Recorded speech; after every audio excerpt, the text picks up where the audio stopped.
इलाहाबाद, जिसे आज हम प्रयागराज कहते हैं, 1962 में यहाँ की सड़कों पर एक तांगा चलता था। उसे चलाने वाले फिरोज को शायद अंदाजा भी नहीं था कि उसका बेटा अतीक तांगे की लगाम छोड़ अपराध की ऐसी बेड़ियां तैयार करेगा जो पूरे उत्तर प्रदेश के कानून के हाथ बांध देगी। लेकिन क्या आप जानते हैं कि अतीक का रसूख सिर्फ गोलियों तक सीमित नहीं था। आज हम बात करेंगे उस रात की जब दिल्ली के लुटियंस जोन से एक फोन कॉल अतीक के मोबाइल पर बजता है। वो फोन किसी मामूली नेता का नहीं बल्कि देश की सबसे ताकतवर महिला का था।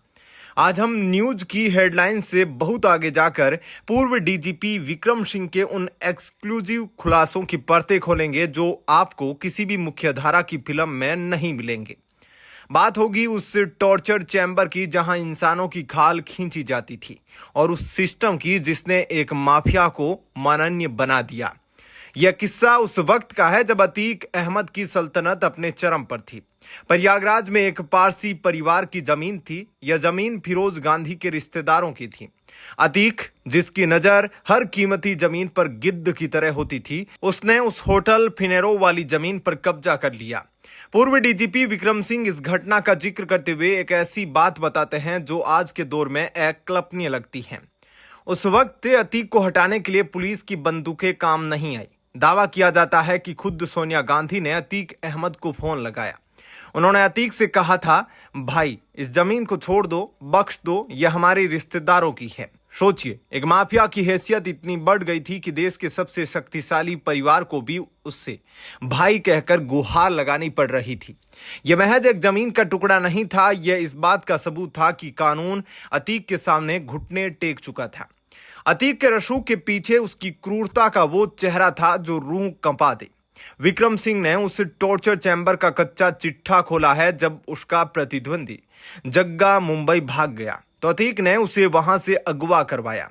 उसे प्रयागराज लाया गया, लेकिन उसे मारा नहीं गया। उसे अतीक के उस चैम्बर में ले जाया गया जहां घोड़ों के चाबुक रखे थे। जग्गा को जब तक पीटा गया तब तक उसके शरीर से मांस और खाल अलग नहीं हो गए।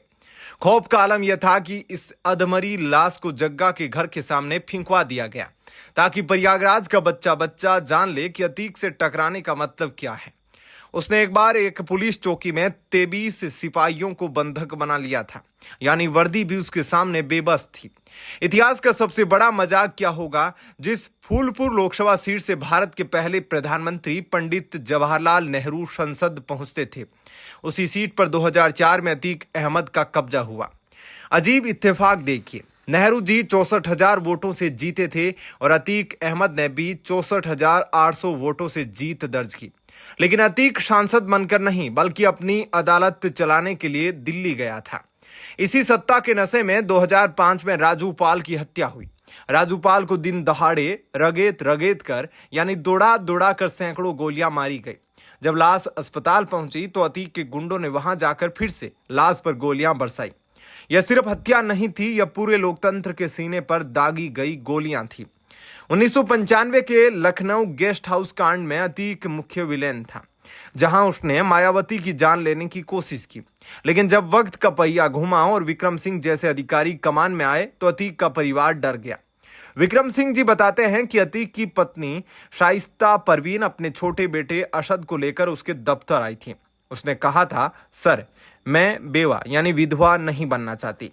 तब डीजीपी साहब ने उसे जो जवाब दिया वो आज हकीकत बन चुका है। उन्होंने कहा था, अपने शौहर से कहो चाल चलन सुधार ले, वरना तुम्हारी हरकतों की वजह से भी तुम बेवा बनोगी। आज असद एनकाउंटर में मारा जा चुका है। अतीक और अशरफ का अंत पूरी दुनिया देख चुकी है। जो खौफ अतीक दूसरों के घरों में बांटता था, वो खौफ उसके खुद के घर की दहलीज पर खत्म हुआ। सालों तक उत्तर प्रदेश के नेताओं ने अतीक के पालतू कुत्तों से हाथ मिलाया, उसे वोट बैंक का मसीहा बनाया। लेकिन 2017 के बाद सत्ता के साथ साथ मानसिकता भी बदली। योगी आदित्यनाथ की उस एक दहाड़ ने मिट्टी में मिला दूंगा अतीक के 40 साल के किले की ईंट से ईंट बजा दी।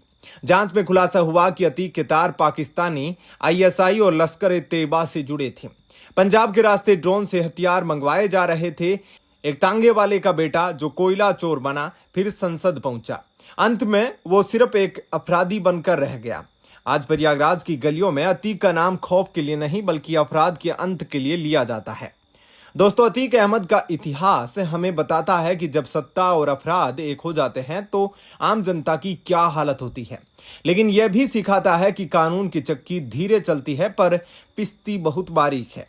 क्या आपको लगता है कि अतीक जैसे माफियाओं को जड़ से खत्म करने के लिए योगी मॉडल ही एकमात्र रास्ता है? अपनी राय कमेंट में जरूर बताएं। धन्यवाद।